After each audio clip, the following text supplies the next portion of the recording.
लु साथी हो, यहाँ हेर्नु त, यहाँ दोडी साना बुइने बाटामा हिँड्दा हिँड्दै फट्टै मसँग भेट भयो र म यहाँ बुइनीहरूसँग कुरा गर्छु। बुइनी अनि तँ कहाँ हिँडे के? साथी घर किन? ए उसलाई पुर्याउन। अनि साथीलाई पुर्याएर अनि तिमी एक्लै आउँछौ?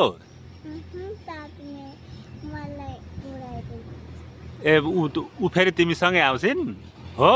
उसले माने उसले तिमीलाई पुर्याउँछिन् अनि फेरि उसलाई पुर्याउन तिमी फेरि आउँछौ? ए अनि फेरि यताबाट फेरि जान्छौ? र यहाँ देख्नुभयो साथीहरू, यो यहाँ यिनीहरू दुईजनाको मिलाप। यहाँहरूले यी नानी चाहिँ उसलाई पुर्याउन गयो कि अनि उसलाई घर पुर्याएर फेरि यिनलाई पुर्याउन ऊ फेरि आउने उसँगै, अनि यसरी नै उनीहरू पुर्याउने काम चाहिँ गरिरहने रहन्। र यो केटाकेटीको बुद्धि यस्तो खालको हुन्छ र यो मित्रता सधैँ रहिरहोस्। तिम्रो नाम के हो? गोमा भुजेल। तिम्रो नाम? विनिता छेत्री। यहाँ देख्नुभयो हजुरहरूले।